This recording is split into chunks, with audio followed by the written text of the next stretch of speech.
we have what can only be called a sexy car behind us. Tell us about the new 2 Series. It's the new 2 Series convertible. It's the latest addition to the family of the 2 Series. Rear-wheel drive, I think, entry convertible to the brand. Exciting product for a lot of people who are buying a BMW for the first time. And of course, I think really a lot of history of convertibles in this segment. So we're very excited about it. It comes with some new tech as well. So we'll be able to update the navigation system over the air. No discs, no plug-in anymore. All done remotely. So I think it's got lots of elements to it, apart from, of course, sheer driving pleasure. So as easy as downloading something from iTunes? Absolutely, absolutely. And it's seamless. Rear wheel drive, excuse me there, that's not going to handle too well when I take the family skiing. Is this the car for that? Rear wheel drive, winter tires, you've got a great product. We also, of course, have 4-wheel drive options in these type of products now as well. So for anybody who wants to go to the deepest snow, it's no problem. Okay, you missed the transition to talk about the X6, your new vehicle, but let's just go ahead and talk about it. You're unveiling it here. Tell me about the car. This is the 2nd generation X6, made in the US. That's our largest plant in Spartanburg now, en route to over 400,000 products this year. But the X6, we've done 260,000 of them in the 1st generation. And I can think back to the day we launched that car, and a lot of people said, is there room for a sports activity coupe? Is this design really, it's strong and powerful. Is it maybe a bit polarizing? As I say, 260,000 of them sold, so I think we are on for another great step with this product. A lot bolder, a lot stronger, a lot more versatile. Comes in multiple specifications now. Of course, big engines that are the norm with the X6. Really great car. I drive one myself. What's it going to be priced at? It'll be priced over the X5, but engine for engine, the premium is real worth it. Well, when we talk about pricing, we see what's happening here in Europe. Tell us about headwinds. Are you having a hard time with pricing? We look around the world and first of all, we have balance. We don't have too much of our business in Asia. We don't have too much of our business in the United States. We're seeing pretty good recovery in many European markets now. The United Kingdom has been very, very strong this year.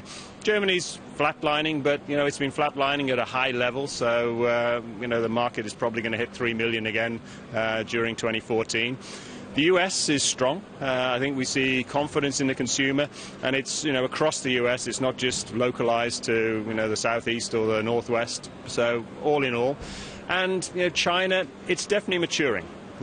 We are sitting at the moment on a growth of around 20%, which is more than we expected at the start of the year, but I do think that we will start to see that normalize over the months ahead. So it'll slow somewhat, but slow to probably higher growth than many other parts in the world. But margins or pricing isn't down in Europe.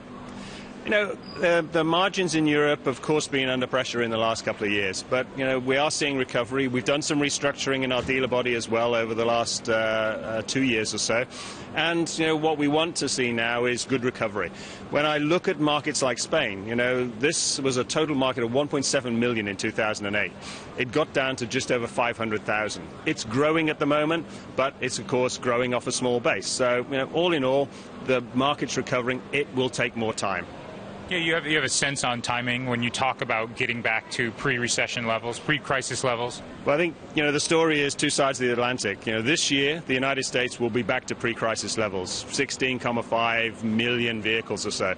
In Europe, we're probably 2.5, 3 years away from back to pre-crisis levels, and it's not an even development. So, the South is recovering strong, but it's off a much lower base. The North didn't reduce so much, but it's growing slower. So we see more time to go yet. One final question on how Russia is sort of impacting all of this. What's your outlook for Russia? We've had good sales in Russia over the last few years. We had over 40,000 last year. The first 6 months of the year where we expected them to be, a little bit of growth. The last couple of months, yes, we've seen it slowing somewhat, and I think the issues in the economy are really the heart of that. But we see Russia as a market for the future, and over the midterm, recovery will definitely come there. We have investments there. We manufacture about 20,000 cars a year there, big cars as well, X5s, X6s. So, into the future, I'm sure the recovery will come. The political situation, the politicians need to sort out. Okay, well, optimism from you as well. John, if we have one brief moment here, we didn't get to show you the new Mini. I'm going to ask the cameraman to pan over to the new Mini. This is your vehicle, Mr. John Farrow. I don't think you're quite ready for a convertible or an X6. That Mini has your name written all over it. We'll swap the steering wheel around so you can park it in the UK. John? Hans, tell the gentleman next to you I hate to disappoint, but I can't even afford the Mini, but we'll leave it there.